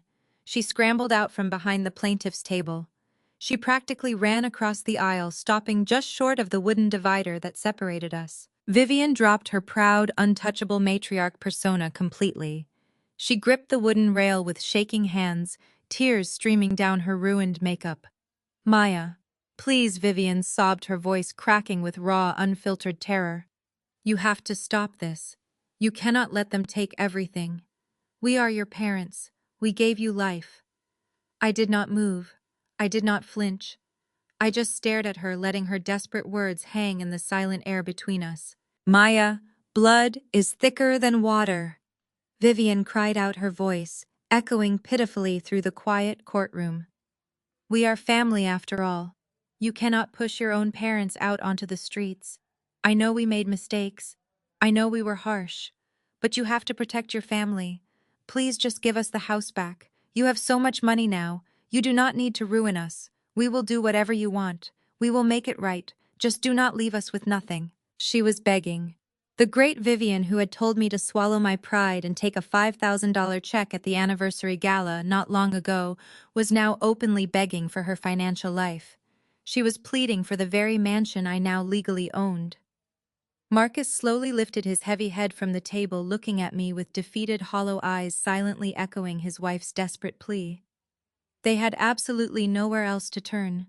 They were completely at my mercy. I stood perfectly still behind the defense table. I looked at Bradley, who was still glaring at my sister. I looked at Chloe, who was weeping uncontrollably over her lost status and her shattered marriage. I looked at my father, a broken who had traded his legacy for a comforting illusion. And finally, I looked down at my mother, who was clutching the wooden divider as if it were a life raft in a violent storm. I did not shout. I did not hurl insults. I did not offer them a single ounce of the anger or the emotional breakdown they so desperately wanted to see. I simply looked at them. My eyes were completely void of any sympathy, any warmth, or any lingering familial obligation. I looked at the people who had tried to destroy me with a gaze as cold, dark, and perfectly still as a frozen winter lake. Vivian's desperate tears hung in the heavy, suffocating air of the courtroom. I let the silence stretch, allowing the absolute pathetic nature of her begging to sink into every single corner of the room. The wealthy church members and country club elites sitting in the gallery were watching her completely fall apart. The woman who had spent her entire life judging everyone else's morality was now on her knees crying over a wooden divider, begging for mercy from the daughter she had publicly thrown away. When I finally spoke, my voice did not shake. It carried the smooth, lethal edge of a freshly sharpened blade. "Blood is thicker than water." I repeated, testing the words on my tongue, as if they were a completely foreign concept. That is a beautiful sentiment, Vivian. But I have a very simple question for you. Where exactly was that blood when Marcus threw me out onto the street with nothing but a single suitcase and a lecture about how I was a worthless disappointment? Where was that unbreakable family bond when you called me a stain on our legacy just because I chose to build my own path instead of bowing to your obsession with high society approval? And where was that precious family loyalty when you backed Marcus's smear campaign and stood silent while Bradley humiliated me at the anniversary gala in front of hundreds of people? My mother opened her mouth to speak, but the lies died in her throat. She had absolutely no defense. She looked back at my father for help, but Marcus was still clutching his chest, his breathing ragged and shallow, unable to even lift his head to look me in the eye. I stepped closer to the wooden divider, leaning in just slightly, so my words would strike them with maximum impact. You did not care about blood, I told them, making sure my voice carried clearly to the gallery where their prominent friends were listening to every single word. You cared about proximity to whiteness. You cared about a fake aristocratic last name. You were so incredibly eager to buy your way into a world that actively despises you that you happily handed the keys to my grandfather's empire to a broke racist parasite. My grandfather built that real estate company to uplift our community. He fought through segregation and redlining to create generational wealth for our people. And you, Marcus, you destroyed his entire life's work just to get a temporary guest pass to a golf course. You sold your own daughter out for a country club membership. I shifted my cold gaze to Bradley. The arrogant swagger he had carried into the courtroom was entirely gone. He was sweating profusely, his eyes darting frantically toward the heavy double doors at the back of the room. He was trying to inch his way toward the exit, hoping the family drama would serve as a distraction for his escape. But the court bailiff had already moved to block the aisle, standing tall with his hand resting casually on his utility belt. You thought you found the perfect victims, Bradley, I said, my voice ringing with absolute authority. You saw a wealthy African-American family, so blinded by their own status anxiety that you knew they would never dare check your empty bank accounts. You played on their deepest insecurities. You thought you could just drain my grandfather's accounts, pay off your parents' gambling debts, and walk away, leaving them to take the fall. But you made one fatal miscalculation. You forgot about the daughter they threw away. You forgot that while you were busy spending stolen money on custom tuxedos, I was busy buying the very banks that own your miserable life. I turned my back on my ruined family and looked up at the bench. Judge Morrison was watching me with a look of profound, quiet respect. He had seen countless family disputes and corporate lawsuits, but he had never seen a reckoning quite like this. Your Honor, I stated clearly, squaring my shoulders. I did not come here today to negotiate a settlement with these people. I came here to legally protect my assets. As the sole owner of Apex Holdings and the primary creditor holding the defaulted debt on Marcus's commercial real estate firm, his primary residence, and his philanthropic pledges, I am officially petitioning this court to execute the immediate foreclosure and seizure of all properties.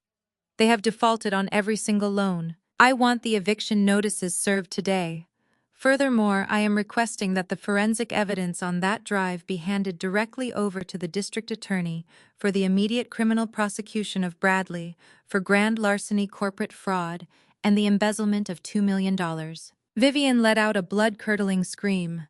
She reached across the divider, trying to grab my sleeve, but I easily stepped out of her reach. Maya, please, she wailed, her voice cracking with raw hysteria. We will have nothing. We will be out on the street. You cannot do this to your own mother. I looked down at her one last time. You made your choices long before today, Vivian. I am simply enforcing the consequences. Judge Morrison did not hesitate for a single second. He picked up his pen and began signing the heavy stack of official orders that would legally obliterate my father's false empire. The civil lawsuit filed by the plaintiffs is completely dismissed with prejudice. The judge announced, his voice echoing with absolute finality.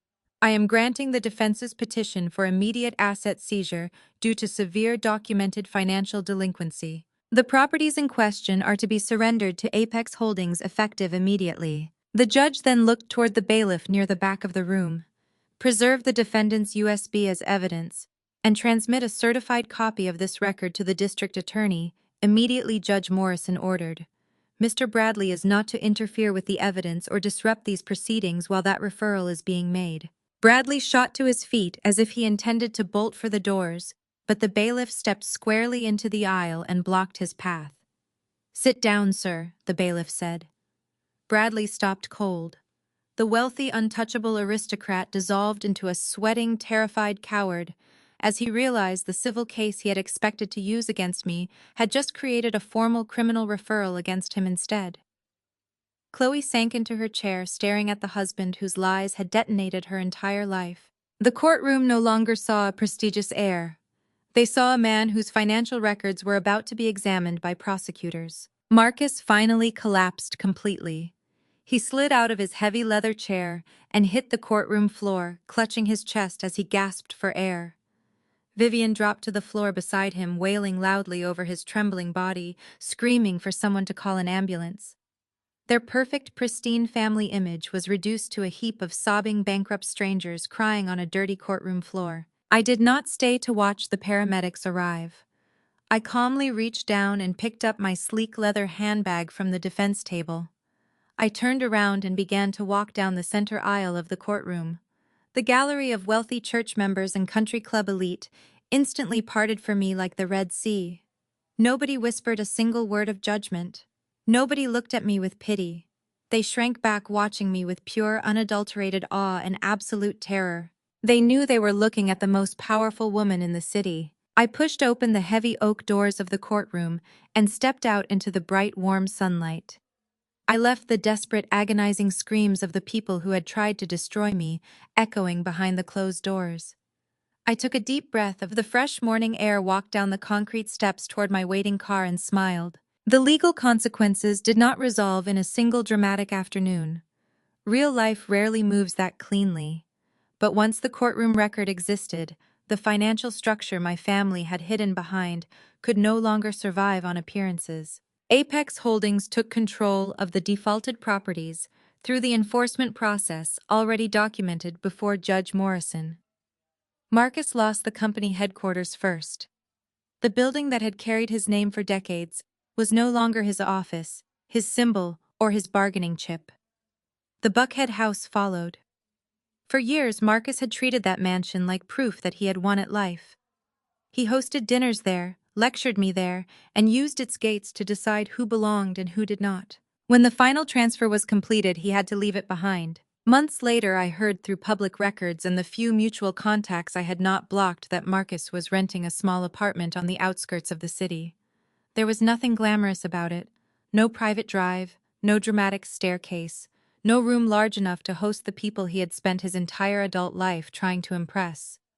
He had to learn how to live inside an ordinary monthly budget without a company account available to absorb every bad decision. I did not visit him. I did not drive past the apartment to prove I had won. The point had never been to make him poor. The point was to stop allowing his pride to survive by consuming everyone else's resources. Vivian disappeared from the local social circuit almost immediately. The church women who once accepted every story she told about me became noticeably quiet after the court filings became public. I did not celebrate that either. Reputation had always been the currency she valued most. Losing control of the narrative was a consequence she had created for herself. Chloe's life changed in a way she had never believed possible. Her marriage to Bradley collapsed. The designer image she had built around being the wife of a wealthy white heir vanished the moment the truth about his family finances became impossible to deny. The credit accounts tied to their lifestyle were already buried in delinquency, and after the separation, she was left dealing with obligations she had barely understood while she was spending. For the first time in her adult life, Chloe had to earn money on a schedule that did not care about her last name. She took 2 part-time jobs. One was customer-facing and required her to stand for hours at a time. The other filled evenings and weekends. The details did not matter to me as much as the irony. The sister who had once watched Bradley throw a $5,000 check at me because they believed I could not support myself now had to calculate grocery costs, minimum payments, transportation, and rent before every payday. I did not rescue her. I also did not call to mock her. Independence was the lesson she had insisted I needed. I simply allowed her the dignity of learning it herself. Bradley's situation was different because what he had done was not merely cruel, it was criminal. The forensic records on the USB were turned over through the proper investigative process. The fabricated transactions, shell entities, and $2 million diverted from Marcus's company were traced, reconciled, and presented in a case Bradley could not explain away as a temporary investment strategy. His false financial image collapsed at the same time as his legal defenses. Eventually, Bradley was convicted and sentenced to 5 years in prison. The man who once stood in a hotel ballroom boasting about aristocratic blood and generational discipline now had no country club audience, no borrowed prestige, and no family fortune to hide behind. His last name did not negotiate with evidence. His tailored suits did not change bank records. His contempt for me did not erase a single transfer. For a long time, people assumed the most satisfying part of the story must have been watching all of them fall. It was not. The most satisfying part came afterward. I had no interest in turning the old Washington Company headquarters into another monument to myself. I already had Apex Holdings. I already had more than enough office space, more than enough money, and more than enough proof that I could build something powerful without my parents' approval. So I changed what the building was for. The old executive offices where Marcus had once decided who was impressive enough to sit near him were stripped out. The walls came down. The dark private conference rooms were opened into bright training spaces. One floor became affordable offices for early-stage businesses.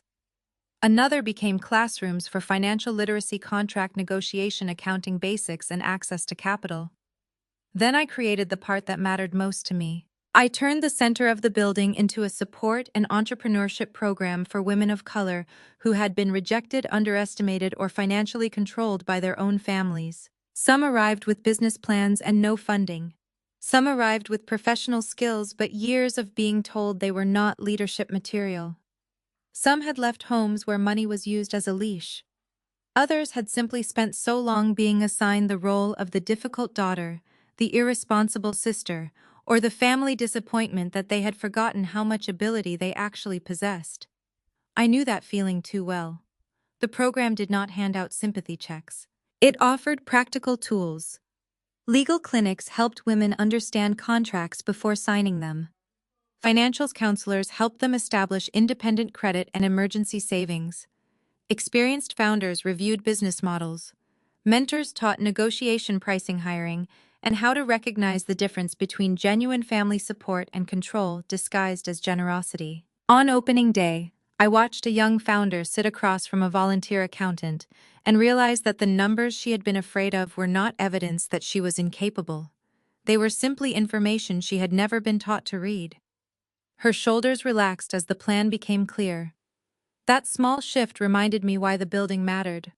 Real power was not humiliating someone who once humiliated me. It was making sure another woman had the tools to leave a bad situation before anyone could convince her that dependence was the same thing as love. The first time I walked through the finished building, I stopped in the lobby. The enormous portrait of Marcus that used to hang behind reception was gone. In its place was a simple wall with the names of the women and businesses receiving support that quarter. I stood there for a long time. My grandfather had built the original company because he wanted property to create stability for people who had historically been denied it. Somewhere along the way, Marcus turned that mission into a stage for status. Transforming the building did not erase what happened. It restored something closer to what the legacy was supposed to mean. That mattered to me more than keeping the Washington name on the door. Now, when people ask whether I regret refusing to save my family from the consequences of their choices, the answer is simple. No. Saving them would have required me to destroy myself one more time. I had already done enough of that. I am sitting in my living room now, exactly where this story began. The city lights stretch beyond the windows of my home, and the noise of Atlanta feels distant from up here. I am wearing the emerald silk suit I wore the night of the anniversary gala. A glass of red wine rests in my hand. For years that night existed in my memory as the moment my family tried to make me small in public. Now I remember it differently. It was the last night I allowed them to define the size of my life. Marcus thought authority came from making everyone else dependent on him. Vivian thought respectability came from being accepted by the right people. Chloe thought worth could be inherited through proximity. Bradley thought privilege could substitute for substance. Every one of them eventually collided with something their performance could not control: the truth. I take one final sip of wine and look ahead. People always say family is the one thing that lasts. But they forget that respect is what decides who deserves to be called family. And if they refuse to give you a seat at the table, do not spend your life begging for a chair. Buy the whole restaurant. That does not mean everyone who hurts you deserves revenge, and it does not mean money automatically makes a person powerful.